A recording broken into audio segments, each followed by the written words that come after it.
Saludos amigos del curso Vivir la Sinodalidad. Esta es una iniciativa de la Comisión Episcopal para Laicos y Jóvenes de la Conferencia Episcopal Peruana y estamos ya en la segunda etapa de nuestro curso, la etapa del discernir, y está en el módulo La práctica del discernimiento. Y este es el segundo video correspondiente a este módulo, donde trabajaremos el tema de las manifestaciones del reino de Dios. Es decir, cómo nos damos cuenta dónde está el reino, cuáles son sus características, qué es lo que debemos buscar, porque esto debe convertirse en unos criterios para nosotros, para el discernimiento, ¿no? Para identificar dónde está el reino, qué es lo que tenemos que anunciar y denunciar, y qué es lo que debemos buscar e impulsar dentro de nuestra vida, ¿no? Entonces, esto, dentro del discernir hay una metodología, pero también hay criterios. ¿Ya? Entonces vamos a ir viendo estas dos cosas de la mano. En la conferencia del webinar que hizo el padre Carlos, nos ayudaba a ir aterrizando la metodología, los pasos, las pulsiones que debemos reconocer. Y nosotros en estos videos nos estamos concentrando en los elementos que corresponden a los criterios, o sea, qué elementos nos permiten darnos cuenta porque las capacidades que buscamos desarrollar en este módulo son las de implementar espacios de discernimiento en su vida comunitaria y definir los principios y criterios que orientan el discernimiento de las comunidades cristianas. Muy bien, entonces, cuando nosotros hablamos del reino, estamos hablando de esta propuesta, la buena noticia que Jesús comunicaba. Y como buena noticia lo hace de dos formas, ¿no? Hay dos maneras en las cuales Jesús nos comunica este reino. Uno es a través de su palabra, su mensaje, ¿no? De las cosas que él decía. Pero en esa misma línea, la iglesia, la tradición de la iglesia siempre ha afirmado que hay una diferencia entre eh, hacer lo que uno predica y predicar lo que uno hace. En todo caso, Jesús, en la metodología de Jesús, la acción de Jesús se caracterizaba porque él predicaba lo que hacía. Es decir, él primero ponía en práctica algo y luego lo sistematizaba en su mensaje. Hacía que las personas sean conscientes de esta práctica, de esta forma de vivir que él tenía. Por eso es que así como conocemos el reino por su mensaje, por su palabra, también lo conocemos por sus hechos. ¿Bien? Entonces, queremos ver cómo este reino de Dios, esta propuesta que él comunica, es un mensaje cercano y concreto. Y este mensaje es revelado, principalmente es sistematizado, es testimoniado por los evangelistas. Estos 4 libros que tenemos nosotros en la Biblia, ¿m? Que nos ayudan, que es la experiencia que ellos nos están comunicando. Pero con respecto al reino de Dios, ¿no? Tenemos la ventaja de que en el Evangelio de Mateo, eh, él lo transmite de una manera organizada. ¿Eh? O sea, este evangelio es atribuido al apóstol Mateo, aunque también hay otras hipótesis. ¿Ya? Este evangelio tiene sus particularidades, o sea, tiene su forma, que a partir de compartir los relatos que están en los evangelios sinópticos, Mateo tiene un énfasis particular, tiene una visión particular sobre este testimonio, porque está orientado a la comunidad judeo-cristiana de Palestina, ¿no? Mateo, el apóstol, Mateo era judío, recordemos que es presentado como Leví, este cobrador de impuestos, ¿ya?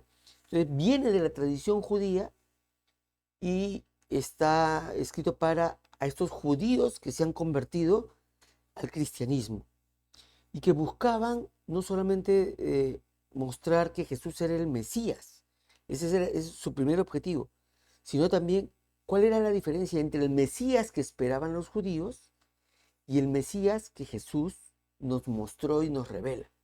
Y cómo este rostro del Mesías que Jesús revela era consistente con los escritos del Antiguo, de lo que nosotros llamamos el Antiguo Testamento, ¿no? Entonces, en esa lógica, Mateo presenta las enseñanzas de Jesús, pero organizadas en 5 discursos. ¿Ya? El Evangelio de Mateo tiene sus partes, una introducción, un cuerpo, unas conclusiones, como todos los libros, ¿ya? Pero estas partes se articulan, se hilvanan a partir de estos 5 discursos que presenta Mateo. Y uno de esos discursos, el tercero, es la recopilación de las parábolas del reino de Dios. Entonces, Mateo agrupa esta parábola. Y no es que Mateo las haya escrito como el capítulo 13, sino que él hace su escrito presentando estos discursos y luego ya la iglesia, San Jerónimo, que es este santo biblista y que tradujo la Biblia al latín y que organiza, y básicamente es quien le da esta numeración, ¿no? Por capítulos y versículos, eh, es el que nos permite a nosotros agrupar este discurso en lo que luego se convierte en el capítulo 13 del Evangelio de Mateo, ¿ya? El capítulo del reino, el discurso del reino, ¿eh? Pero en estas parábolas que Mateo ha agrupado en este discurso, vamos a encontrar algunos elementos que son característicos, que se van a repetir en varias de las parábolas. Y en esos son en los que nos queremos centrar. Por supuesto que no son los únicos, por favor, ¿no? No, los elementos que vamos a presentar ahora no son los únicos, sino que estamos tomando aquellos que son más característicos y justamente se repiten en varias parábolas, ¿ya? Y son los que nosotros vamos a tomar como punto de partida. No podemos, en un breve video y en un curso breve, no podemos abordar todas las dimensiones del Evangelio y del reino.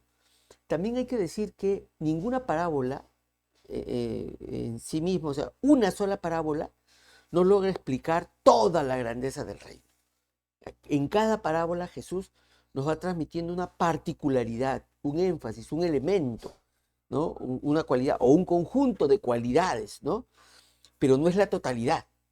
No podemos comprender todo el Evangelio a partir de un solo parágrafo o de un solo relato de los Evangelios, y tampoco podemos comprender qué cosa es el reino, qué cosa es todo el reino a partir de una de las parábolas. Tenemos que ver siempre el conjunto, ¿ya? Para poder ir comprendiendo todo este mensaje. ¿Bien?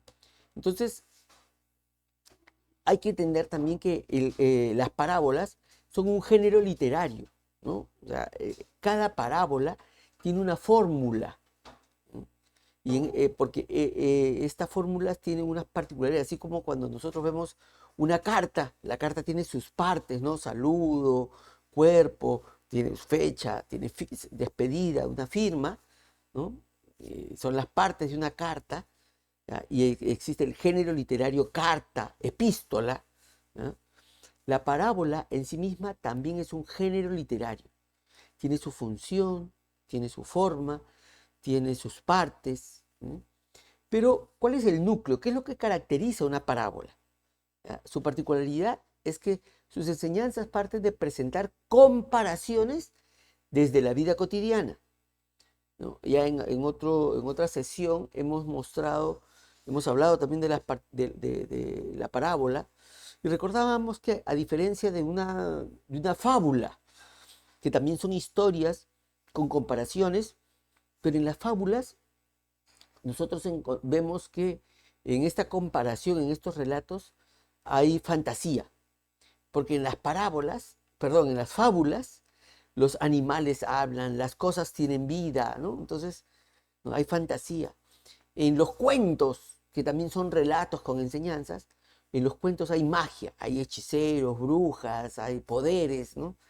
La diferencia con las parábolas es que son enseñanzas desde la vida cotidiana, son comparaciones desde lo que la gente ve, oye, ha vivido, desde lo que ellos han visto en su día a día, desde ahí. Entonces, por eso es que la parábola es el género literario particular que tiene Jesús, porque él enseña desde la vida cotidiana, ayuda a las personas a ser conscientes de lo que está ocurriendo en su propia vida y desde ahí aprender, ¿ya?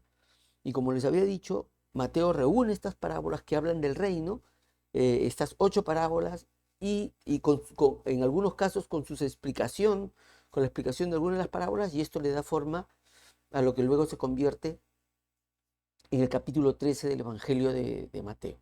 Bien, entonces, en estas parábolas vamos a encontrar algunas características. Lo primero es que nos muestra que el reino es algo valioso, es algo que tiene un valor, o en el cual la gente reconoce como valioso, ¿no? Por eso las comparaciones son con un tesoro escondido. Un tesoro es algo valioso, ¿ya? O en la parábola de la mujer que pierde una moneda. Una moneda es un valor, que representa un valor. O la levadura, que es algo que usamos en la vida cotidiana para el pan nuestro de cada día, ¿ya? O la perla fina, la perla es una joya, ¿ve? Entonces siempre Jesús está comparando el reino de Dios con algo que tiene un valor, con algo que es valioso, ¿ya? Entonces, pero no siempre su valor es evidente, sino que su valor tenemos que descubrirlo. Por eso es que la parábola, la parábola del tesoro es el tesoro escondido. Cuando algo está escondido, es algo que no se ve a simple vista, que uno tiene que descubrir, que está oculto a los ojos de muchos, pero que ahí está, ¿no? O la mujer que pierde una moneda, o sea, que había perdido esto valioso que tenía y se pone a buscarlo, ¿no? Se pone a buscarlo y mueve toda su casa hasta que no lo encuentra, ¿eh? La levadura es algo que tiene un proceso y que fermenta, en este caso la harina, o sea que hay un proceso para que adquiera su valor, ¿eh? Y la perla fina, era un comerciante de perlas finas y que él buscaba perlas hasta que encuentra la más fina de todas y vende todas las que tenía para quedarse con ella. O sea, el valor del reino no es algo que esté a simple vista, sino que debemos descubrirlo, ¿ya? Entonces, pocas veces lo vemos directamente, y como tenemos que descubrirlo, entonces es necesario discernir su presencia, discernir dónde está este reino, dónde está lo valioso, qué cosa es lo valioso. No siempre reconocemos esto valioso, y no siempre lo que es valioso para unos es valioso para otros, y no siempre lo que fue valioso en un tiempo será valioso después, ¿no? Por eso es que debemos activar el discernimiento, tenemos que estar en búsqueda del reino de Dios, ¿ya? Los cristianos nos reconocemos como caminantes, estamos en camino, estamos en búsqueda de esta tierra prometida, en búsqueda de descubrir dónde está lo valioso, dónde está la humanización, dónde está la humanidad, dónde está aquello que Dios nos ha revelado como valioso. Otra cualidad del reino es que es una opción, que es una elección, o sea, no es algo obligatorio, ¿ya? Entonces, en las parábolas, la forma en que las personas reaccionan al descubrir el reino nos muestra que cada persona debe discernir si se apropia o no de los valores del reino, ¿ya? En algunos de estos ejemplos que hemos puesto, cuando uno se encuentra con algo muy valioso, a veces cuando uno se encuentra con algo tan valioso, uno tiene miedo, ¿no? Se voltea a ver si me están mirando, quién me ve, o sea, esto es para mí, esto es mío. O sea, él no entra en la duda, ¿ya? Pues recuerden qué es lo que ocurre frente el hombre que descubre el tesoro escondido, lo vuelve a esconder. ¿Por qué lo esconde? Si tú te encontrarías un tesoro, ¿lo esconderías o te lo llevas? Pero el hombre de la parábola lo vuelve a esconder. Y luego, lleno de alegría, vende todo lo que tiene para comprar el tesoro. O sea, vende todo lo que tiene, deja todo lo que tenía, porque ya no le significa nada, porque ha encontrado algo que es más valioso. Entonces, esto que yo tengo ya no vale. Entonces, bueno, lo voy a vender, ¿no? Lo dejo en búsqueda de esto que yo tenía, como el comerciante que buscaba perlas. Cuando encuentra la perla fina, vende las perlas que tenía para comprar esta perla, ¿no? Entonces, ahí está la opción, ahí está la decisión. Esto que yo he descubierto es tan valioso, es tan importante, que yo dejo de hacer, dejo lo que yo tengo por esto, que es mucho más valioso, ¿ya? Y no es que lo que yo tenía antes ahora es malo. No es que sea malo. ¿Ya? No caigamos en la dicotomía entre lo bueno y lo malo, sino que esto que yo tenía ya no tiene el mismo valor. Desde la práctica de Jesús, recordemos que él en su vida pública tuvo muchos años, o por lo menos 3 años, nos cuentan los evangelios, predicando en Galilea, en Nazaret, en la región, en esta región, ¿no? Y él ocasionalmente, o cuando era necesario, iba a Jerusalén a celebrar la Pascua. Pero su centro de predicación era Galilea. Y ahí él había hecho muchos milagros, la gente lo admiraba, lo amaba, lo buscaba, ¿no? La gente seguía a Jesús.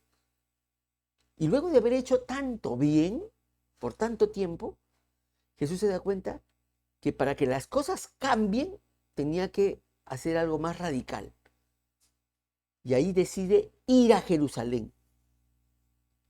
Y esto era tan crítico que los apóstoles, Pedro le dice, ¿cómo vas a ir a Jerusalén? Si vas a Jerusalén te van a matar, yo no lo voy a permitir, yo no dejaré que esto ocurra.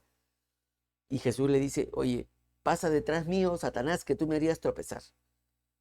O sea, no es que Jesús estaba haciendo algo malo, había estado haciendo algo bueno, pero se da cuenta que para que su reino se construya, que para transformar las cosas, tenía que ir a Jerusalén. Y toma esa opción, esa decisión. Entonces, cuando hay algo valioso, implica una decisión. Hay que, como es una opción, no una obligación, las decisiones solamente se toman con información y con conciencia. Yo no puedo decidir desde la ignorancia, yo no puedo decidir desde el desconocimiento. Para decidir, yo tengo que tener información y conciencia. Entonces, si el reino es una opción, yo tengo que conocerlo, conocer dónde está, conocer cuáles son sus consecuencias, cuáles son las cualidades que tiene este reino. Nuevamente, la obligación de discernir para tomar decisiones. ¿Mm? Otra cualidad del reino es que Jesús siempre nos habla del reino con imágenes que representan esta vida plena. Es la celebración, la alegría de una vida gozosa, de una vida llena de alegría, de una vida en fiesta, ¿no? La parábola del sembrador nos habla de esta semilla que da mucho fruto, o la del trigo y la cizaña, este trigo que da mucho fruto, la del grano de mostaza, que siendo la semilla más pequeña, ¿no?, se convierte en un árbol frondoso y que da sombra, que da frutos, que las aves vienen a... O sea, siempre es algo que te permite obtener más. Pero también, y también en otras parábolas, las compara con fiestas. La fiesta de las bodas, los invitados a las bodas, donde vienen a un gran banquete, donde vienen a una gran celebración, donde hay mucho alimento, donde hay festejos. Entonces, el reino es la manifestación de esta vida plena, de esta alegría, de esta felicidad, de este gozo, ¿no? Donde hay mucho alimento. Y además, desde la práctica de Jesús, ¿qué era lo que hacía cuando se encontraba con un enfermo? Era darle salud, lo sanaba, para que a este que tenía una vida limitada, tuviera la vida plena de la salud. Cuando se encontraba con una persona que era marginada por los demás, lo que Jesús hacía era incluirlo, acercarlo a la comunidad, ¿no? Lo dignificaba para que quien era relegado a una mala vida tuviera acceso a una buena vida. ¿Mm? Recordemos que cuando Jesús nos dice, yo he venido para que tengan vida y vida en abundancia, esta vida plena. Entonces, el reino de Dios está presente ahí donde tenemos calidad de vida, donde tenemos una mejor vida, donde tenemos una vida saludable, una vida equilibrada, con salud mental, salud física. Entonces, ahí es donde está esta vida que Jesús nos ofrece.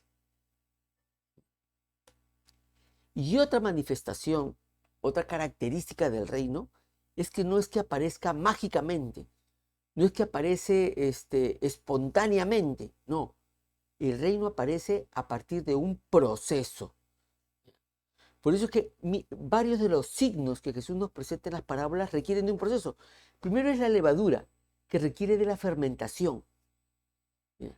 Y además la levadura es capaz de transformar una cantidad de harina. Por eso es que en la parábola de la levadura Jesús nos habla de las 3 medidas de harina. Porque si yo mezclo la levadura, una taza de levadura, con un costal de harina, esa cantidad de levadura no es suficiente. Y se echa a perder la levadura y se echa a perder la harina. Y por el otro lado, si yo mezclo una taza de levadura con una taza de harina, es demasiada levadura para tan poca harina. Y se echa a perder la levadura, se echa a perder la harina. Entonces, esta levadura tiene una capacidad. ¿Ya?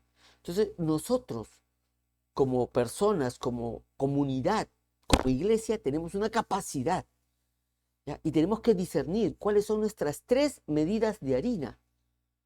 O sea, hasta dónde llega nuestra capacidad para transformar. Porque en esa capacidad, ahí es donde está nuestra responsabilidad. ¿Ya? Por eso que Jesús en la parábola nos dice que la mujer que toma la levadura la mezcla con 3 medidas de harina. Si lo hubiera mezclado con más, se echa a perder. Entonces tenemos que tener esa cualidad. Por eso es que tenemos que conocer la levadura, pero tenemos que conocer la harina. O sea, tenemos que conocer la realidad donde introducimos el reino. La realidad en la cual mezclamos el reino para ser conscientes de nuestras 3 medidas. O sea, para ser conscientes de hasta dónde podemos llegar, cuáles son nuestras prioridades, dónde está nuestra vocación y carisma. ¿Mm? Por otro lado, en la parábola del sembrador, ¿no? Depende de la tierra donde cae la semilla, ¿no?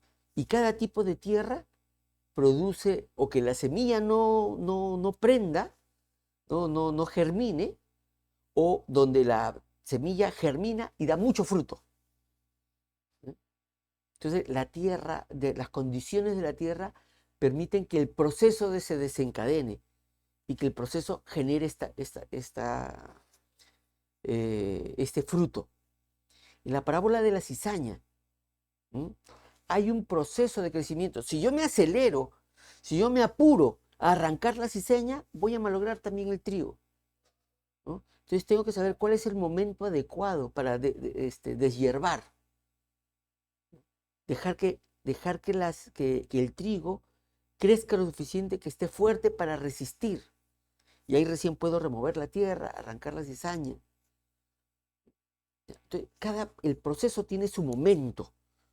Yo debo dejar que las cosas crezcan. Y a veces estamos más obsesionados por el mal que por el bien. Y a veces más predicamos el pecado que lo que predicamos el reino, ¿no? Porque nos la pasamos hablando del pecado, que esto es pecado, que el pecado está aquí, en lugar de animar y fortalecer a las personas para que puedan resistir el pecado, ¿no? Pero para que puedan también discernir cuál es el trigo, cuál es la cizaña. Entonces, hay que dejar que el proceso avance, hay que dejar que el proceso crezca. O como en la parábola de la semilla de mostaza, que siendo la semilla más pequeña, crece. Se convierte primero en un arbusto y luego en un árbol tan grande que las aves vienen a poner sus nidos, que las personas buscan sombra, pero que tiene un proceso, germina, arbusto, planta. Entonces no debemos apurarnos, no debemos desesperarnos. Tenemos que mantener la esperanza, ¿ya? Y mostrar que el reino aparece en un proceso, es gradual. Debemos tener paciencia, ¿ya? No es algo mágico o abrupto. Lo construimos y lo hacemos presente. Esa es la responsabilidad de los cristianos, que cuando nosotros decimos, venga a nosotros tu reino, debemos iniciar este proceso para hacer presente el reino de Dios, ¿no? Gradualmente en medio de nuestra realidad. Y así como Jesús nos ha anunciado este reino a través de sus palabras, de sus enseñanzas, de su mensaje, también lo ha hecho a través de su experiencia, de su acción. Y es una experiencia transformadora. Vamos a ver algunos hechos significativos. Ya hemos mencionado algunos, para ver cómo estas palabras eran coherentes con lo que él hacía, pero queremos también mostrar cómo Jesús no solamente hablaba de la fraternidad, sino que él vivía la fraternidad desde sus relaciones horizontales, desde su cercanía con la gente. Por eso es que nos invita a tener una relación con Dios de hijo con su Padre. Todos somos hijos de Dios, hijos de un mismo Padre. ¿Ya? Por eso los cristianos se reconocían como hermanos. En esta horizontalidad, Él nos dice, no llamen, a nadie llamen Padre, porque Padre solamente hay uno que está en los cielos. O sea, evitaba estas relaciones de jerarquía y les daba a todos responsabilidades. Y por eso nos enseña que su mandamiento, el mandamiento que Jesús nos deja es, ámense los unos a los otros como yo los he amado. Vean cómo vivo, vean cómo actúo. Así como yo los he amado, ámense ustedes. Y nos amó hasta dar la vida por nosotros. ¿No? Otra cualidad, otra particularidad, otro rasgo distintivo de la acción de Jesús era su servicio. La forma en cual él servía a los demás. Y nos muestra que el amor más grande es dar la vida por los amigos. Algunas personas lo que piensan es que hay que morir por los demás. Pero no es lo que Jesús nos pide. Jesús no nos dice que hay que morir por los amigos. Él nos dice hay que dar la vida. Es decir, hay que vivir por los amigos. Hay que vivir por los demás. Poner nuestra vida al servicio de los demás. ¿Eh? Por eso es que también enfatiza, yo no he venido a ser servido, sino a servir. Y eso lo muestra, por ejemplo, en su encuentro con Bartimeo, este hombre ciego que gritaba, Jesús, hijo de David, ten compasión de mí. Y Jesús le dice, ¿qué quieres que haga por ti? ¿Qué quieres que haga por ti? O sea, lo que tú quieras, yo lo voy a hacer. Ahora tú mandas. Y se pone al servicio. Y como esta imagen nos recuerda en el lavado de los pies, en la última cena. Jesús le lava los pies a sus apóstoles. Y Simón, con todo ese entusiasmo que Simón tenía, que Pedro le dice, no, oye, yo te tengo que lavar los pies a ti, yo no voy a permitir que tú me laves los pies. Y Jesús le dice, oye, si no dejas que yo te lave los pies, no vas a poder ser discípulo mío, no vas a poder ser apóstol. Ay, entonces, y Pedro, en esas reacciones de Pedro, ¿no? Entonces no solamente me lave los pies, báñame, lávame todo. No, basta con los pies, le dice Jesús. ¿Mm? Porque yo me pongo a tu servicio, yo te lavo los pies. Y así como yo lo he hecho contigo, tú tienes que hacerlo con los demás. Lávense los pies entre ustedes, le dice Jesús a sus apóstoles, ¿no? Entonces, ponernos al servicio de los demás. Y otra cualidad del reino que Jesús nos muestra tiene que ver con la sencillez, con las obras sencillas, con las obras pequeñas.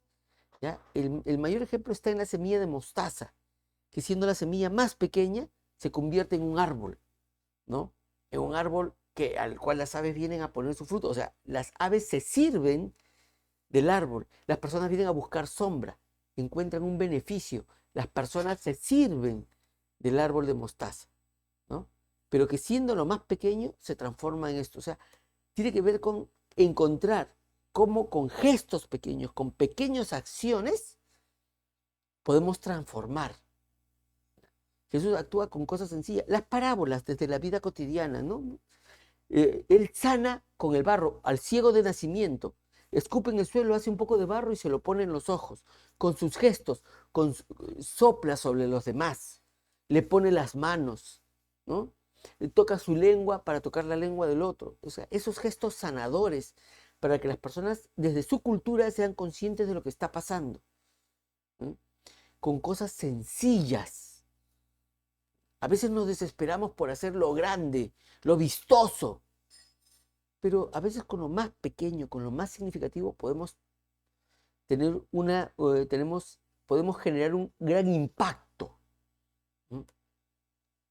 porque no es nuestro poder el que cambia las cosas. No somos nosotros los que construimos el reino, sino que es el poder de Dios. Es el poder de Dios el que se manifiesta en el reino de Dios. Entonces nosotros debemos encontrar en esa sencillez, dejar que Dios actúe, que Dios convierta, que Dios transforme. Y ahí es que debemos poder discernir en estos gestos sencillos, en estas manifestaciones sencillas, dónde está el reino de Dios. Entonces yo espero que lo que les he compartido en este video también les sea útil y significativo y nos encontramos pronto en el siguiente video. Muchas gracias.